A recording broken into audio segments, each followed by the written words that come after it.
Neste vídeo apresento a vocês 4 tendências da arte no metaverso. O que será isso? Para que a gente converse sobre arte física e digital e tente entender um pouquinho de todas essas transformações do nosso mundo.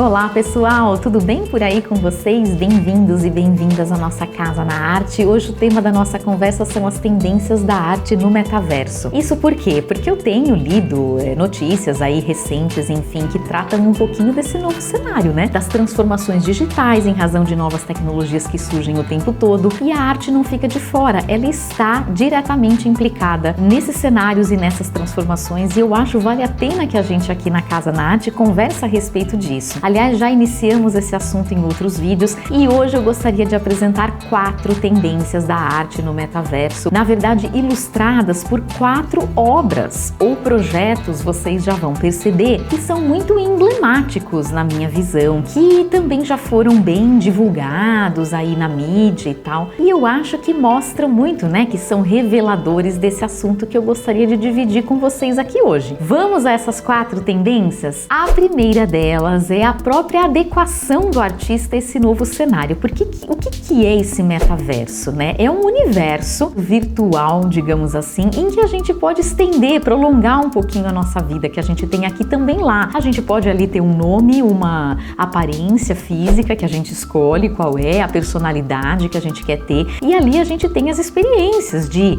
visitar alguém, por exemplo, ir a uma festa, curtir entretenimento e cultura, comprar produtos, bens, serviços como terrenos, casas, imóveis, a gente sabe que já foram comercializados nesse mundo virtual e que servem para diversos fins, inclusive artísticos, por que não? Então é sobre estas tendências aí do metaverso que a gente vai conversar hoje. E a primeira, que é da adequação do artista a esse universo justamente, é porque alguns às vezes só produzem as suas pinturas, telas, quadros, esculturas em cerâmica, em bronze, que são obras de arte físicas, mas que agora eles decidiram também embarcar na onda do digital e propuseram alguns projetos em formato NFT ou token não fungível, que é a obra certificada, autenticada, que não pode ser reproduzida, que tem ali um certificado de autenticidade como uma obra física também e que circula por esse metaverso e muitas vezes é comercializada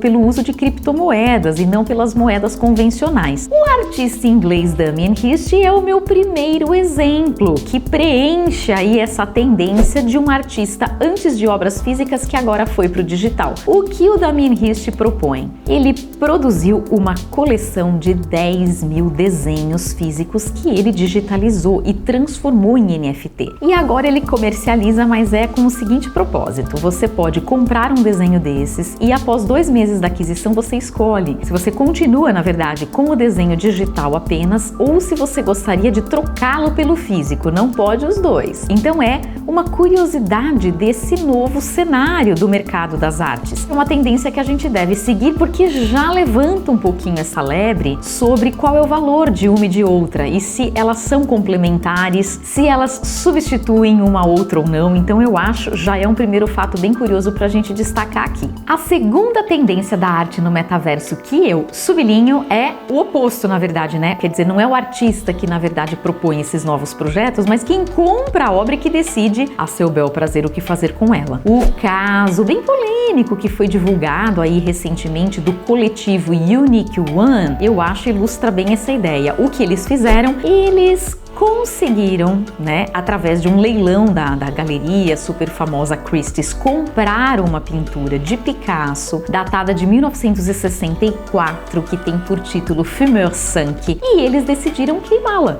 Incinerar o desenho físico original de Picasso, mas antes, é claro, eles o transformaram em NFT para preservá-lo, é claro, para a posteridade no mundo digital, nesse mundo que agora também passa a ser conhecido como metaverso. Então foi toda uma cena, né, teatral que foi filmada, esse vídeo rolou pelas redes sociais aí do grupo, vocês depois podem assistir. mostra Picasso sendo queimado ao vivo e as suas cinzas foram guardadas e preservadas, mas quem compra a obra digital também não fica com a obra física, com o desenho. Aí vocês podem pensar que desperdício, que terrível, queimaram um desenho de Picasso, como pode, uma obra avaliada, né, por um preço aí, digamos, bem elevado, né, para cidadãos comuns como nós, investidores pequenos, né? Mas sim, eles fizeram isso e eu acho é um ato político, antes de mais nada, para chamar a atenção justamente para esses novos horizontes e esse novo mercado que surge. A terceira tendência é a migração dos espaços físicos, na verdade, que antes mostravam as coleções, né? Particulares ou públicas de obras de arte, de indivíduos ou grupos, enfim, também para o metaverso. Então, o que está rolando ali no metaverso? Eles vendem casas, espaços, ou alugam, ou propriedades, enfim,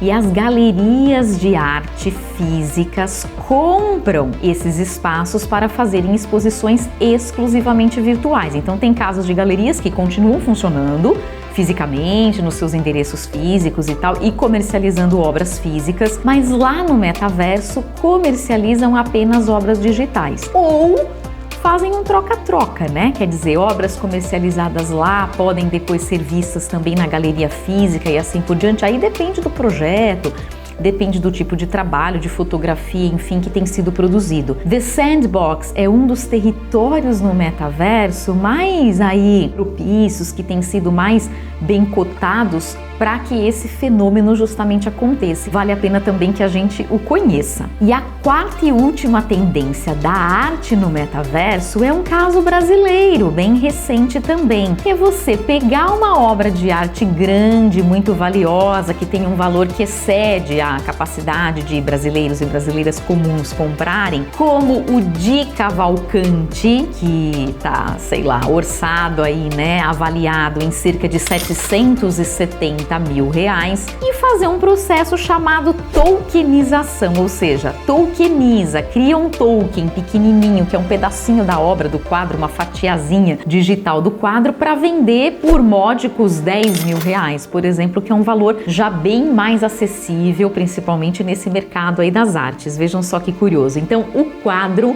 físico que está sendo exibido no MASP, Cena de um Carnaval de 1950, de Di Cavalcanti, já foi fatiado em vários pedacinhos, também virou NFT e várias pessoas já adquiriram por esse valor dos 10 mil que eu mencionei aqui. Também é uma tendência que é tentar tornar a aquisição e o acesso às obras de arte mais democrático, num certo sentido, né? Se você não dispõe dos 700 mil, você tem 10 mil, você consegue ser um pequeno investidor desse mercado. Várias NFTs são vendidas, inclusive, por valores muito menores do que esse. Você nunca vai ter ali um quadro do Di Cavalcanti na sua sala para que seja admirado, apreciado por você e pelos seus amigos, enfim, mas você vai ter um pedacinho dele em formato NFT digital. Essas foram as tendências que eu gostaria de apresentar aqui para vocês. E aí, o que vocês acharam disso? Eu gostaria muito de saber, sabe o quê?